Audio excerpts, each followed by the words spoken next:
வணக்கம், எல்லாரும் நல்லா இருக்கீங்க நம்புகிறேன். இப்போ நம்ம என்ன செய்ய போகிறோன்னா ப்ரான் பிரியாணி, இறால் பிரியாணி எப்படி செய்வது என்று பார்ப்போம். ஃபஸ்ட்டு ஒரு அரை கிலோ இறாலை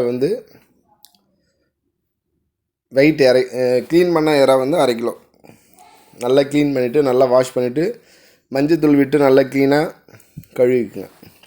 க்ளீனாக வாஷ் பண்ணுங்கள். கூட சக்தி மிளகாய்த்தூள், தனி மிளகாய்த்தூள் சக்தி 3/4 ஸ்பூன் டேபிள் ஸ்பூன் யூஸ் பண்ணுறேன்.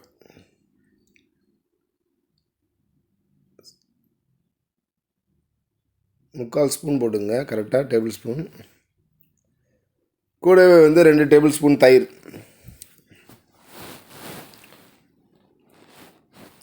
அரை ஸ்பூன் சால்ட்டு போட்டு நல்லா மிக்ஸ் பண்ணிக்கோங்க. எல்லாமே மிக்ஸ் ஆகிற அளவுக்கு உப்பு, மிளகாய்த்தூள், தயிர், இறால் கூட மிக்ஸ் ஆகிற அளவுக்கு மிக்ஸ் பண்ணிக்கோங்க. மிக்ஸ் பண்ணதான் அரை கிலோ ரைஸ், பாசுமதி ரைஸ் அரை கிலோ, 1/2 kg பாசுமதி ரைஸ் நான் எடுத்துக்கிறேன். அந்த அளவு நான் கரெக்டாக சொல்கிறேன். 1க்கு 1.5 மடங்கு. நீங்கள் அளக்கிற பாத்திரத்தில் கரெக்டாக நான் பாருங்கள் அளவு எவ்வளோ அளவு காட்டுறேன் பாருங்கள். இதே அளவு நீங்கள் எந்த பாத்திரத்தில் எடுக்கிறீங்களோ அதே அளவுக்கு தண்ணி எடுத்துக்கணும். 1 எடுத்திங்கன்னா 1.5 மடங்கு, 1 பாதி 1.5 மடங்கு எடுத்துக்கணும் அளவு.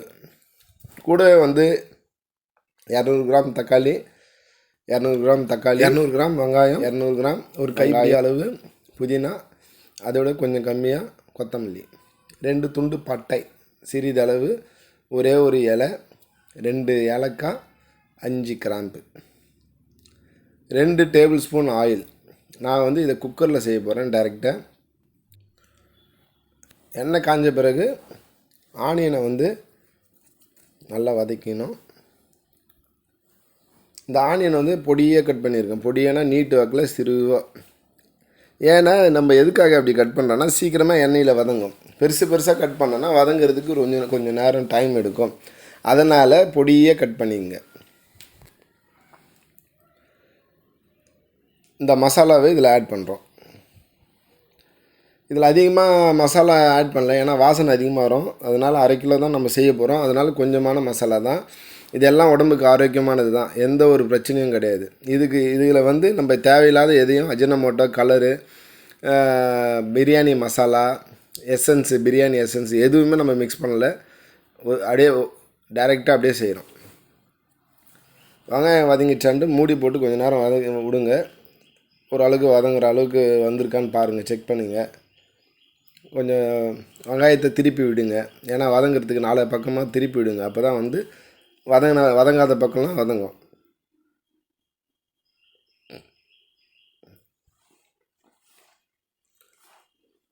நல்லா பொறுமையாக நிதானமாக செய்யுங்க.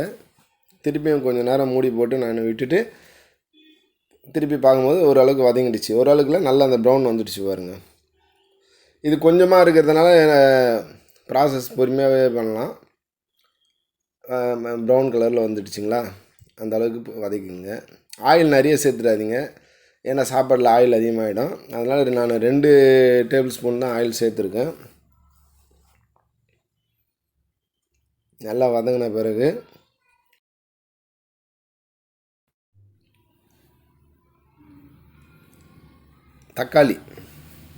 தக்காளியும் முடிஞ்ச அளவுக்கு சின்னதாக கட் பண்ணிக்கங்க, ஏன்னா தக்காளியும் வதங்கிறதுக்கு ஈஸியாக இருக்கும்.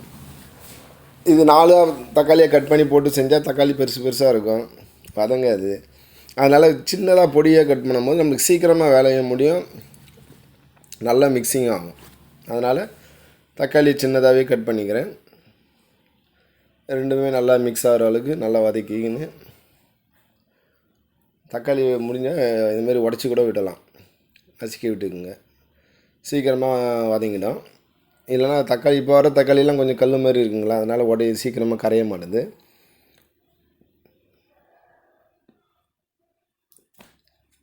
இஞ்சி பூண்டு,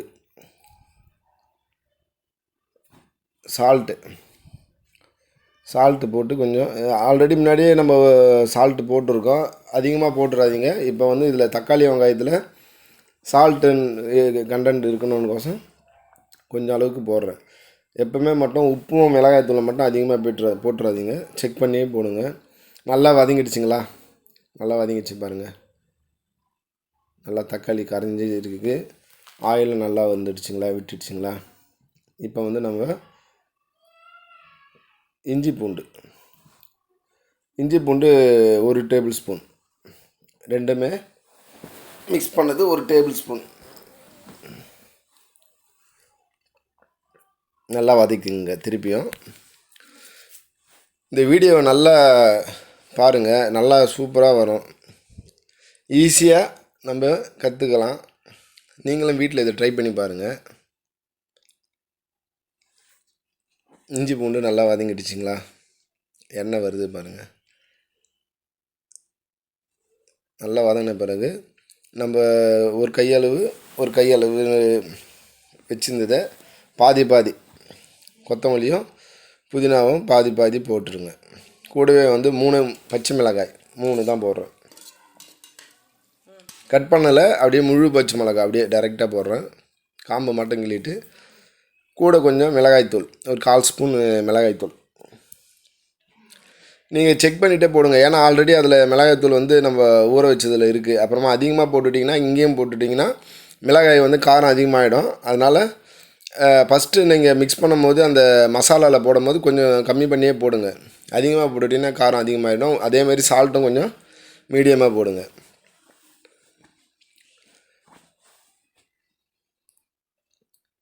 அரிசியும் இறால் ஊற வச்சதும் மசாலா போட்டு ஒரு ஆஃப் அன் ஹவர் வந்து அரிசியும் ஊற வச்சேன், மசாலாவையும் இந்த இறால் வந்து ஆஃப் அன் ஹவர் ஊற வச்சுது. நல்லா மசாலா ஏறத்துக்காக ஆஃப் அன் ஹவர் நல்லா தண்ணி இல்லாமல் ஊற வச்சுது.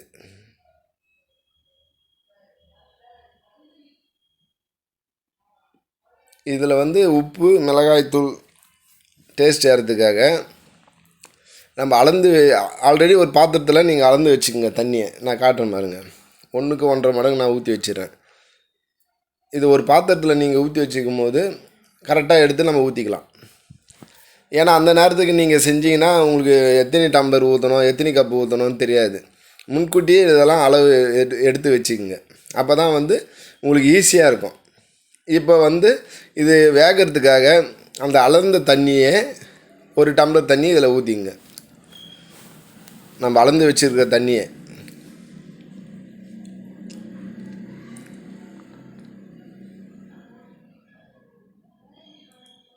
இந்த அளவுக்கு இருந்தால் போதும்.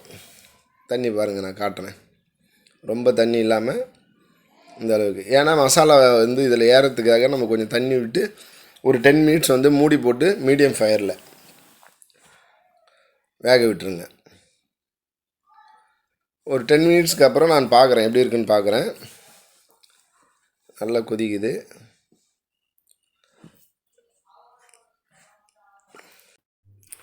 நல்லா திருப்பி விட்டுருங்க. எதுக்காகனா ஒரே பக்கமாக இருந்தேன்னா வேகாது, அதனால் எல்லா 4 பக்கமும் நல்லா இறாவே திருப்பி விடுங்க. திருப்பி விடும் போது நல்லா வெந்துடும். இது வந்து நான் டைரெக்டாக அப்படியே உங்களுக்கு வீடியோவாக காட்டுறேன். இதே மெத்தடில் நீங்கள் பார்த்து இன்ச் பை இன்ச்சாக செய்யும் போது நான் செய்கிற மெத்தட் கரெக்டாக உங்களுக்கு லாஸ்ட்டில் க்ளீனாக வரும். அதனால் முடிஞ்ச அளவுக்கு நீங்கள் இதை ட்ரை பண்ணுங்கள். வெந்திருக்கா நான் செக் பண்ணுறேன், கொஞ்சம் வேகலை, அதனால் திருப்பியும் ஒரு 10 மினிட்ஸ் வந்து மூடி போட்டு விட்டுடுறேன். நான் எப்படி செஞ்சேனோ அதே மாதிரி உங்களுக்கு சொல்கிறேன். 10 மினிட்ஸ் பிறகு நல்லா திருப்பி விட்டுருங்க. திருப்பி விட்டுட்டு ஒரு யாராவது செக் பண்ணும்போது நம்மளுக்கு பார்க்கும்போதே தெரியும், அது ஓரளவுக்கு ஃபஸ்ட்டு இருந்ததுக்கு நல்லா வருங்க, வெந்துடுச்சு. 20 மினிட்ஸ் வந்து நான் விட்டுருக்கேன். அதே போல் நீங்களும் வெந்திருக்கான்னு கொஞ்சம் பார்த்துட்டு அதுக்கேற்ற மாதிரி பண்ணுங்கள். தண்ணியை வந்து இப்போ ஆட் பண்ணிடுறேன், அளந்து வச்ச தண்ணியை அப்படியே ஆட் பண்ணி நல்லா கொதி வந்துடுச்சுங்களா? இப்போ வந்து கொதி வந்த பிறகு அரிசியை வந்து நல்லா வடிகட்டி வச்சுக்கோங்க.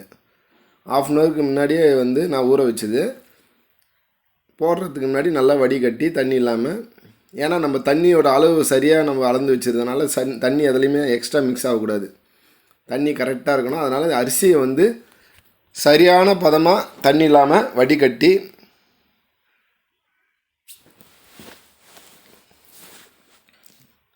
மிக்ஸ் பண்ணிங்க. இப்போ அரிசியை வந்து உடையாத அளவுக்கு, ஏன்னா அரிசி ஊறுறதுனால நம்ம கரண்டியை போட்டு இது பண்ணும்போது உடையும் அரிசிங்க. அதனால் பக்குவமாக திருப்பிங்க. இதே போல் லைட்டாக திருப்பினா போதும். இது வந்து பெரிய ப்ராசஸ்லாம் இல்லை, ரொம்ப கஷ்டமான செய்யறதுக்கு அப்படிலாம் இல்லை, யார் வேணாலும் செய்யலாம். அதனால் ஈஸியாக செய்யலாம். அதனால் இது நீங்கள் பார்த்து நீங்களும் ட்ரை பண்ணுங்கள். அந்த மீதி பேலன்ஸுக்கு அந்த கொத்தமல்லியும் புதினாவையும் இப்போ நான் ஆட் பண்ணிக்கிறேன். கொத்தமல்லி அதிகமாக போட்டுறாதீங்க, வெகிட்டுற ஒரு வேறு மாதிரி டேஸ்ட் வேறு மாதிரி ஆகிடும். அதனால் இதெல்லாம் கொஞ்சம் ஓரளவுக்கு மீடியமாகவே போடுங்க. ஒரு கைப்பிடி அளவுனா கொஞ்சோண்டு நெய், ஒரு ஸ்பூனு, ஒரு ஸ்பூன் தான் போடுறேன் நான், டேபிள் ஸ்பூன் போடல, சின்ன ஸ்பூனு நெய் கொஞ்சம் விட்டுக்கிறேன். விட்டுட்டு இப்போது நீங்கள் உப்பு காரத்தை மட்டும் கொஞ்சம் செக் பண்ணி பார்த்துங்க. உப்பு காரம் கொஞ்சம் ஒரு நூல் தூக்கலாக இருக்கணும். எதனாலனா அரிசியில் ஏறும் போது அப்போ தான் கரெக்டாக பதமாக இருக்கும். கம்மியாக இருந்ததுன்னா உங்களுக்கு உப்பு காரம் தெரியாத போயிடும். அதனால் உப்பும் காரமும் மட்டும் செக் பண்ணிக்கங்க. உப்பு மட்டும் அதிகமாக போடாதீங்க. போட்டுட்டு கொதி லைட்டாக வந்ததுமே நான் வந்து விசில் போட்டுடுறேன். விசில் போட்டு ஒரே ஒரு விசில் மட்டும் விட்டால் போதும். நல்லா ராக்கெட் மாதிரி நல்லா சவுண்டு போடுங்க. எப்படி இருக்குது உந்து விசையில் இந்த மாதிரி தான் ராக்கெட் போகுது. அதே போல் இது விசில் அழகாக அழுத்தி கொடுப்பாங்க.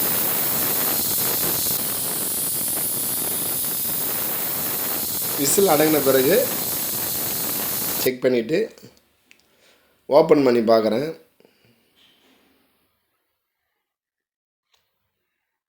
எப்படி இருக்குன்னு பாருங்கள்.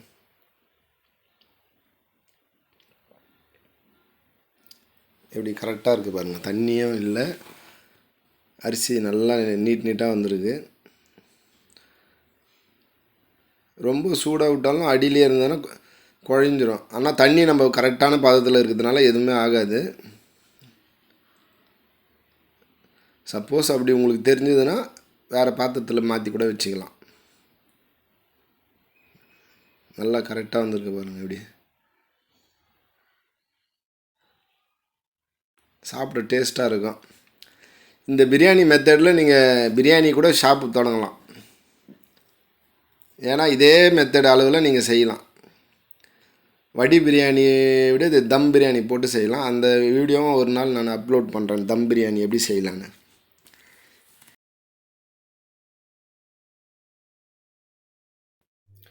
அரிசியோட அளவு அதிகமாக போடும்போது தண்ணியோட குவான்டிட்டி வந்து மாறும், அளவு மாறும்.